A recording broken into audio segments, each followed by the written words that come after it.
At the launch of last year's Turner Prize show, a disgruntled painter suggested that the ice cream van that parks outside the Tate should have been shortlisted. The Thames and Hudson Dictionary of Art and Artists defines installation art as only existing as long as they are installed. So do you think having the handbrake on or off makes any difference to the ice cream van man's practice?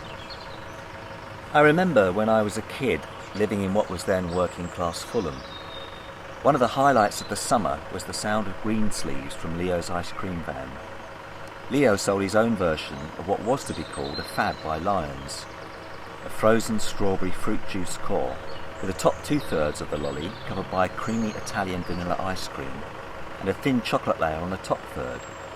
So you had a third of each colour, and I suppose that was my introduction to colour field theory.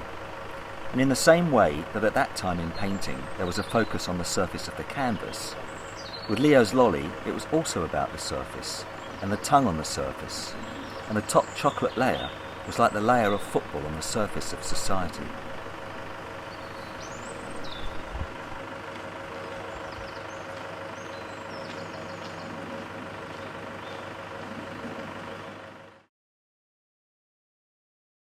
Aus Gasse sabberte, pflegte ein Minenfeld mit seinem Arm durchzugehen. Ein bisschen wie Sie durch einen Supermarkt gehen.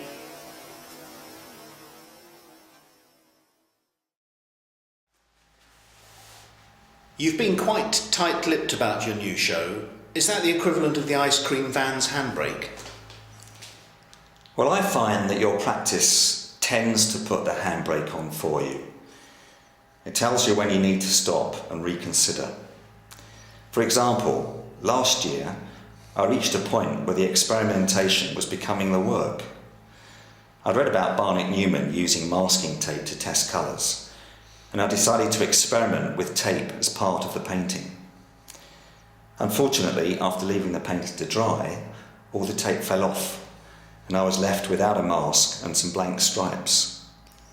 And that was the point the handbrake came off. It wasn't clear at the time if the driver was on board.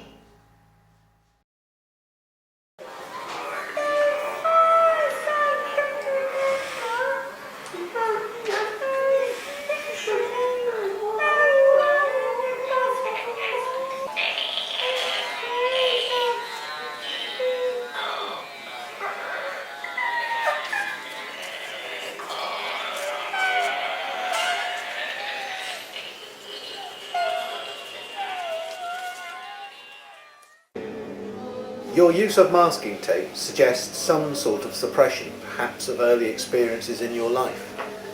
Am I right? Well, I think it's as much an indication of actually what was there as of what was missing, if absence can be described as presence. I learned from an early age that people wore masks, and I couldn't see the masks I was creating. Of course, with masking tape, you know there may be something missing, but you don't know what it is.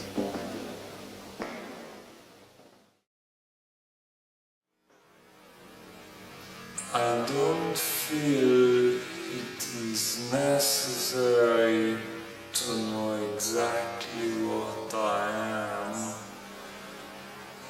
The main interest in life and work is to become someone else that you were not in the beginning.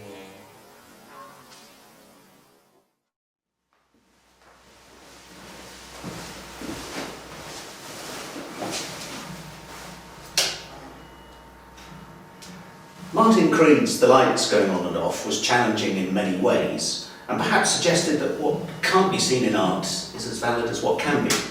What's your view on that in the context of the use of masking tape in your own practice?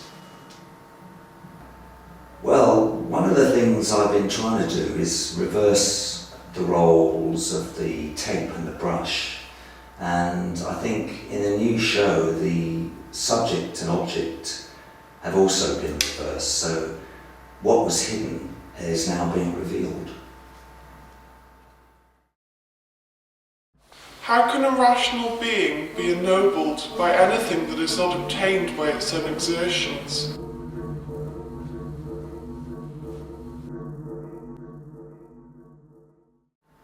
What sort of decisions are you making when you use the tape?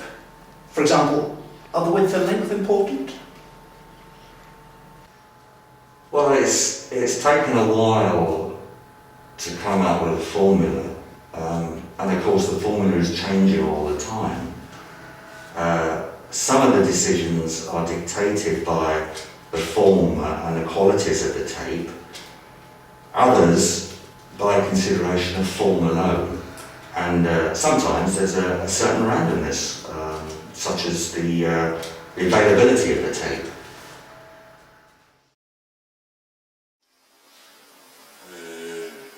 When the seagulls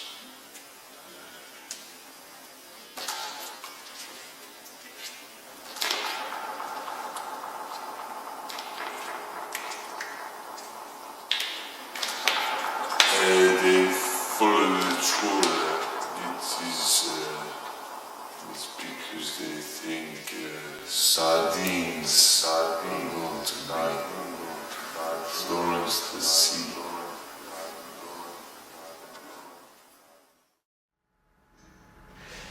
With your use of what seems to be a football shirt design coupled with famous names, your new show could be interpreted as a comment on art, philosophy and football, and their relationships to one another and society.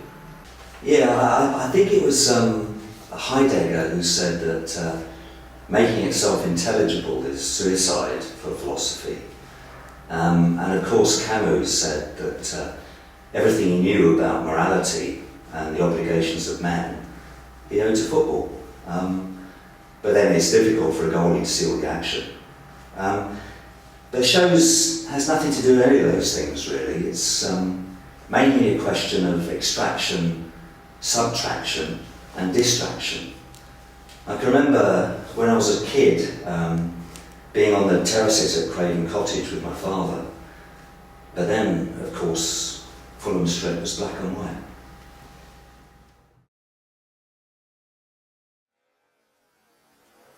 Accustomed to sleep, and in my dreams to imagine the same things that lunatics imagine why.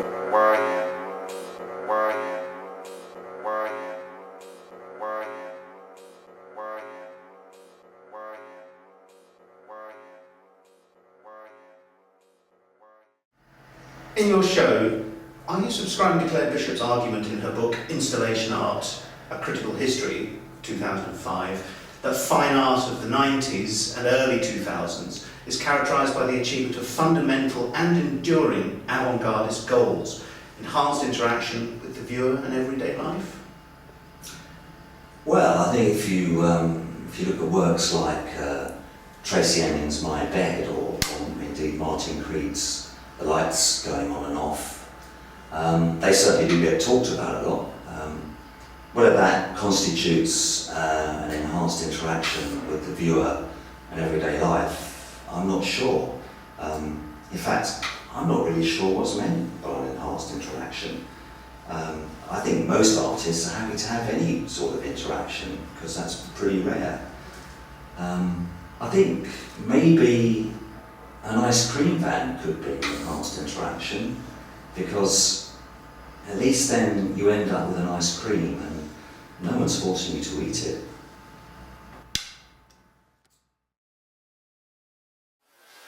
An artist is someone who produces things that people don't need to have, but that he, for some reason, thinks it would be a good idea.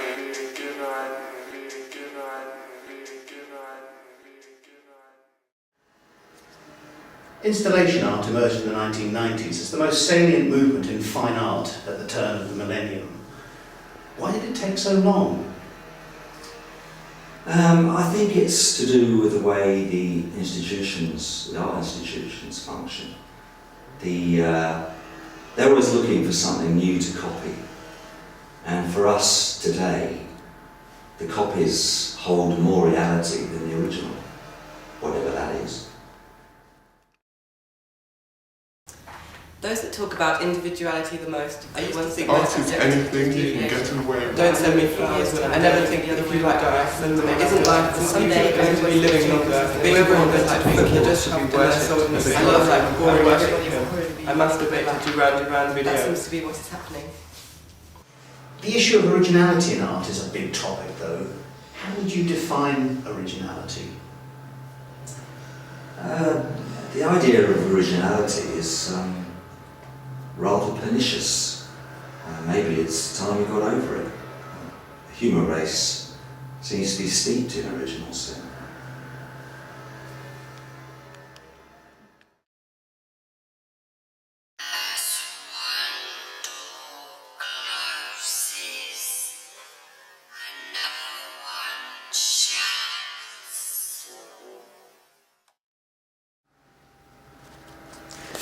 Yes, the greatest Frankenstein's monsters in art, as the curator of the Paul Getty Museum points out, are a renaissance of old master paintings. They appear to the untrained eye to be smooth, miraculous transmissions straight from their genius creators. But in truth, they've been touched up in the intervening centuries more times than a page 3 photograph. Yes, someone asked me recently about the meaning of one of my paintings and wasn't prepared to accept my reluctance to talk about it. And I think she was looking for some piece of originality to connect to. So I made something up, and of course then that became permanently part of the artwork. But I'm not sure it was particularly original.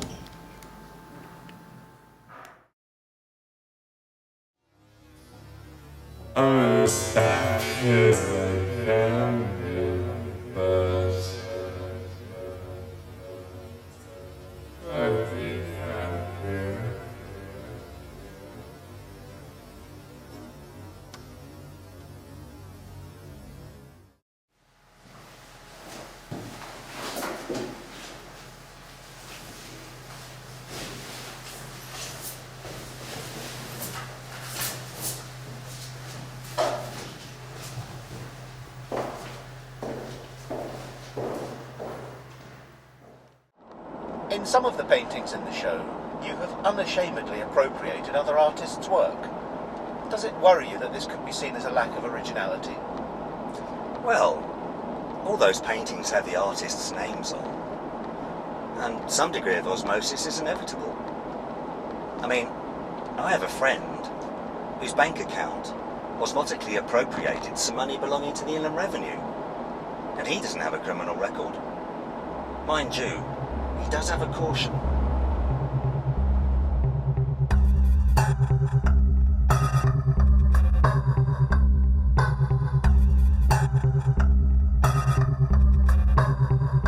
Just being an artist can start as a stigma.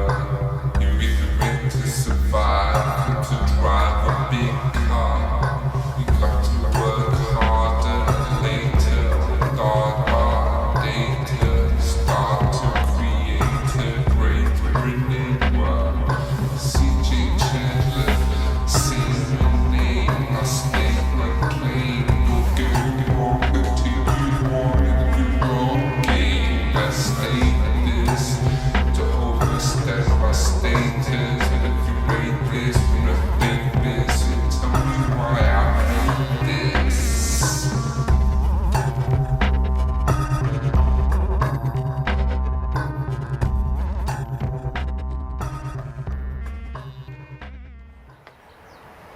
How has your art developed leading up to the show?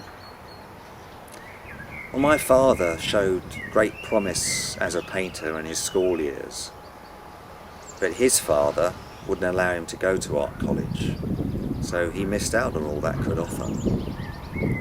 I left home at 11, so that didn't happen to me, but it turned out I was my own father in that respect. If I take death into my life, acknowledge it, face it and face it myself from the anxiety of death and the pettiness of life. Only then will I reflect on myself. Do you think art can make us better people? I think as an artist, you are sometimes in the position of having scored what you thought was a brilliant goal, but then found on the replay that it took a deflection. I think that can make you a better person. The viewing crowd is inevitably partisan, but if they see a brilliant goal, that can blur the divide. And of course, for the art viewer, there is no slow motion replay.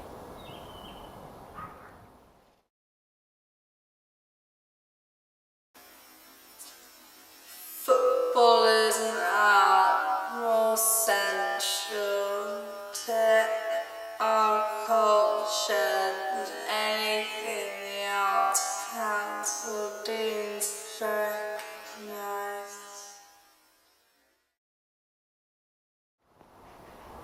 Having spent most of your life in the corporate world of IT, what made you choose to make a change and become an artist? Well, creativity has always been my driving force, and there's very little room for that in the corporate world. And even while I was working 10 to 12 hours a day, I was still finding time to write, play and record CDs and produce digital artwork from my photography. So I don't really think it was a choice. It was more a matter of needing to embrace some degree of madness in order to keep my sanity.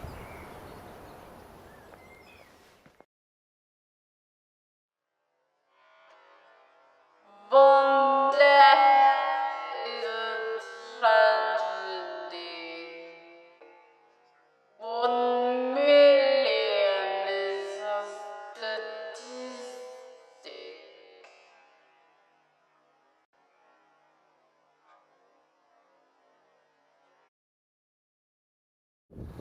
Do you think that in the future the very concept of art will have to liberate itself from the two historical limits of containment and legitimization? One is containment in the artist's own narcissist ego. The other is art's dependence for its legitimization as art on the institutions that facilitate and promote art only as rapid commodities placed in museum and marketplace showcases. Well, do you think that in the future art can be made to perform a radically transformative function in dealing with the problems of humanity in the 21st century? I'm not sure. I think most people see football or philosophy as occupying that space. How do you see your own work developing in the future? For example, the stripe's formal elements such as depth and colour relationships and the interaction between the formal elements and the text and ideas. In a way, I see my paintings as props, both in terms of the other elements of my work, but also in the way I'm choosing to lead my life.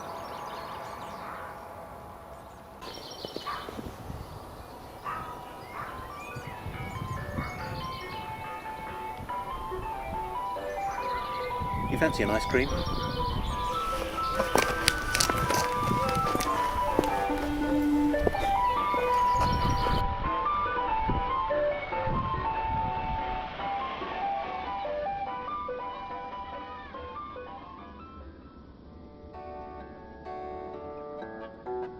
My dad is dead. I can't get it through my head. Though it's been so many years, my dad is dead. I can't explain so much pain. I could never